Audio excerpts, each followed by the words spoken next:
It was June 1st, 2023. I was on a school trip exploring the relatively unknown city of Washington, D.C. That's when Nintendo announced something big on Twitter, new pastel Joy-Con colors, and they were excited to reveal them too. Kick off your summer in style with this new line of pastel Joy-Con controllers, available June 30th. Which color is your fave? But literally 22 minutes before this, they announced an entire video game, a sequel to 2017's 1-2 Switch. Everybody 1-2 Switch. And here's the announcement tweet. Everybody 1-2 Switch is coming to Nintendo Switch on June 30th. Pre-order now.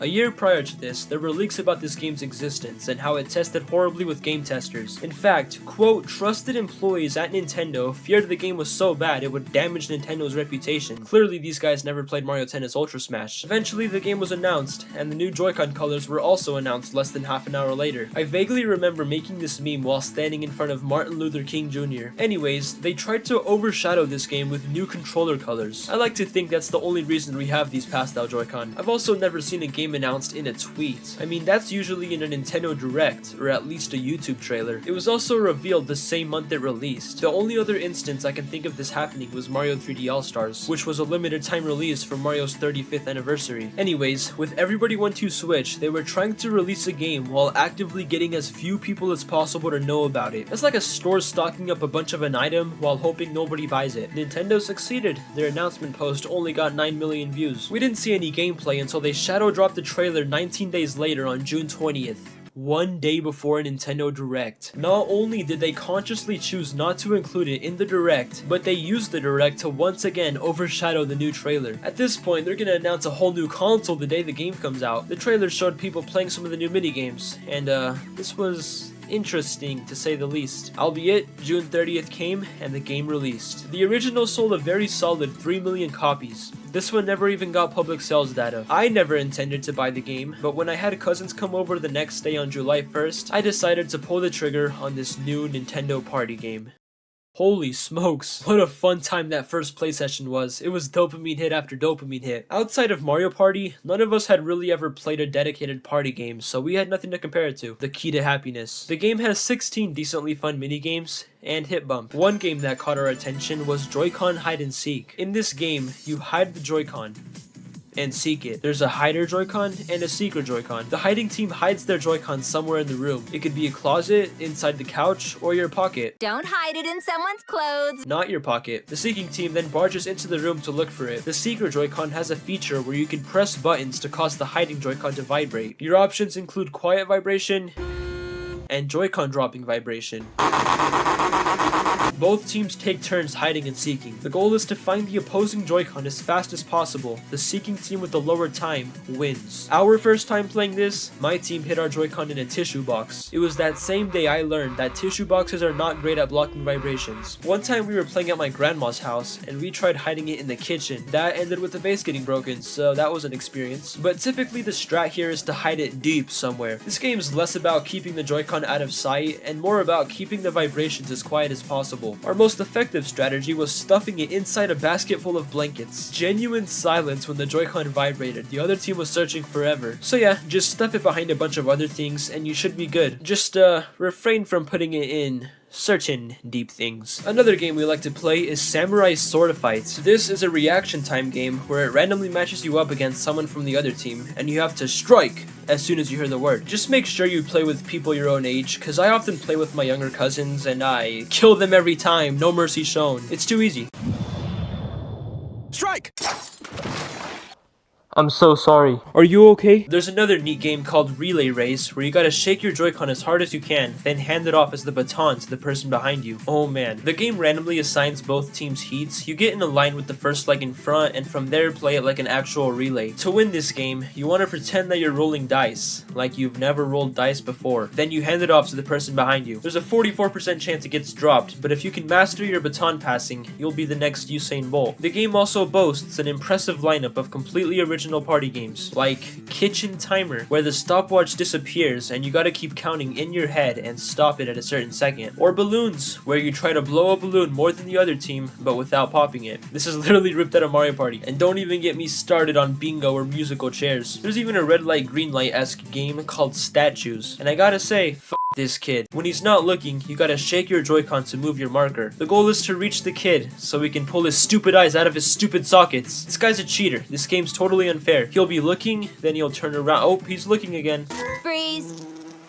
No, I didn't, you delinquent. When I turn around, freeze. When I turn around, freeze. Turn around, freeze. Turn around, freeze. When I turn around, freeze. Turn around, freeze. When I turn around, freeze. When I turn around, freeze. When I turn around, freeze. Turn around, freeze. Oh, statues can be fun, but screw this kid. Another hood classic is squats. When the game says squat, you squat. Only psychopaths actually squat though. We just move our Joy-Con up and down. However, sometimes the game will say squash. Squash! And if you move your Joy-Con for that, you'll lose a point. Pretty much squat when they say squat and don't squat when they say squash. This game really should be easy, but your brain says no. You'll get caught up with the squats and move when it says squash, then you'll be all paranoid and not move when it says squats. Start! Squat. Squash! No! Squat. Squat! Squat. Squat! Squash. No! Squat. Squat! Squash. No! Oh hey there, I'm playing Everybody 1-2 Switch hit minigame UFOs, a game you don't want to be walked in on while playing. The goal is to move your Joy-Con in rhythm to attract the UFOs. Hoo, ha, hoo, ha, hoo, ha. This is the entire game. Close the door if you don't want people to think you're in a cult. There's also a game based around auctioning. It's called Auction. Pretty much, both teams have a budget, and there's 5 items off for auction. However, they're all worth a different amount of points for both sides. For example, this treasured blade may be worth 3 points to us, but -1 points to the opponent. The goal is to outbid the other team for items and end up with the most points. This one's all about the mind games. Oh look, this item will lose us points if we get it. Bid everything. The other team will assume the item's worth a lot to you, so they bid even more and waste their money. Or do they? What if they sense your reverse psychology and let you have it? Then you wasted money. But what if you sense their reverse psychology on your reverse psychology? Then it's just, yeah, this one can actually be fun. Then there's another batch of games that are kinda, You have Quiz Show, which is literally just speed trivia. You'll get a basic question, and you gotta answer it correctly as fast as possible. Jump rope.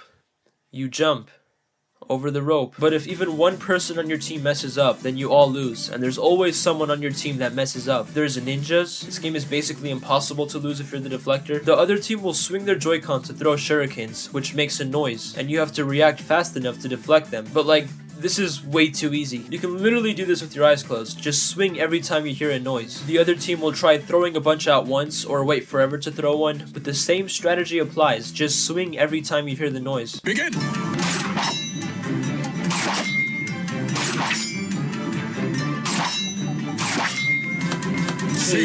Hit bump's also a thing.